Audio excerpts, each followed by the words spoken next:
Crocodile, Alligator. I drive a Chevrolet movie theater, so this, I got another cool book. It's got pi on it. You see that? That's the symbol for pi, and that's the words that go with pi. And, yeah, that's fun. I got it at Costco as well. Hope you're enjoying these videos. I am, doing them. Okay, here we go. So we're gonna find the volume of a cylinder today. Remember that can of beans we talked about last week and the surface area of those beans? Well, we're gonna find what is in that can and the volume of what's in that can. All right, and we're gonna figure out how to find that volume. And you know what? It's a formula. We just love formulas. So, yeah, you can figure it out without a formula, but, you know, they're nice, so let's use them. All right, so the formula of finding the volume of a cylinder is pi r squared times the height. So I take my pi, remember pi is 3.14 when we're using it in the exercises. Obviously, pi is a number that goes on forever, but in the exercises in this class for today, we are doing pi is 3.14. Okay, so we take our pi, 3.14, times the radius squared. Remember, we always square things first, times the height. And again, the height's right here and our radius is right here. Okay, and our answer is always cubed, right? We're cubing it out because we're using volume. Surface area was squared, and cubes, our volume is cubed. Okay, let's get to some examples. So we've got this little, I'll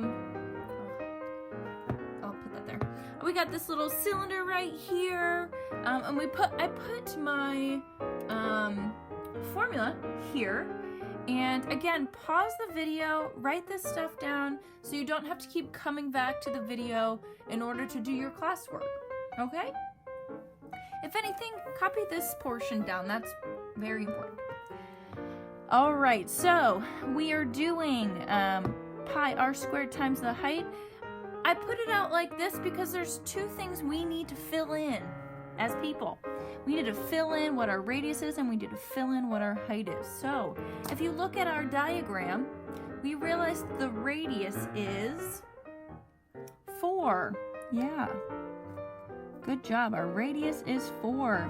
And then our height is what goes up and down on the cylinder. And our height is 12. Great.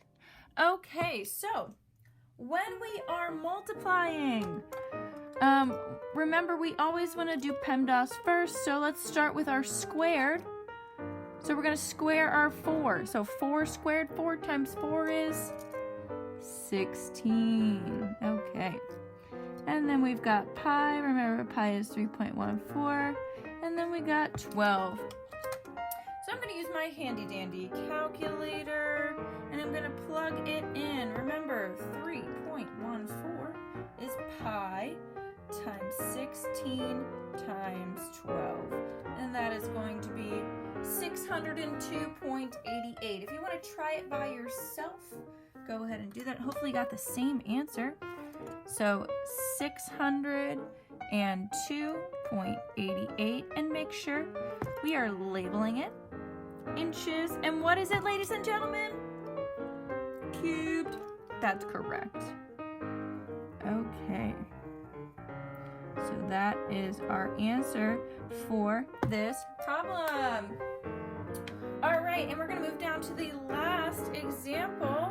And you guessed it, we're dealing with diameter here. But remember, we don't like diameter. So, note, always work in radius.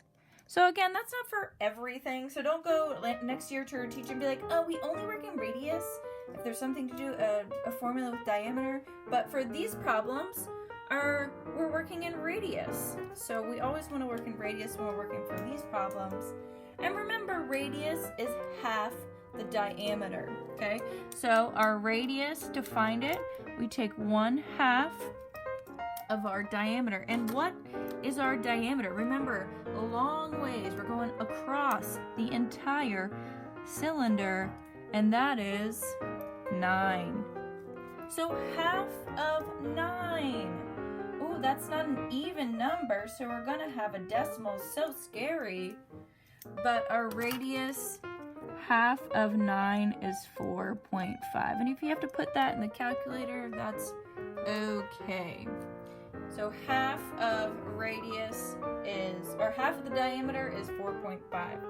All right, now we got all our information to plug into our formula. So we realize that our radius is 4.5 because we looked and figured it out from the diameter. And then our height, look back at our height. Our height is 8. So we put 8. Hopefully this one won't die either. Why are my pens dying? That's an 8. Always put the pens caps on or put them down so they don't die on you. Okay, that's an 8. Let's get a different color. Okay. Alright, so we've got 4.5 squared. Remember, we do squared first. So I can go to my handy dandy calculator. 4.5 times 4.5. That is 20.25. And we have pi, and we have 8. Alright, so in my handy dandy calculator, plug that in. 3.14 times 20.25 times 8. 508.68. And that is going to be our label. We gotta label it as yards cubed. Alright, so that is the answer for that one. So essentially with formulas, you're just plugging and chugging away. If you have any questions, leave a comment below, and I will talk with you guys later. Bye!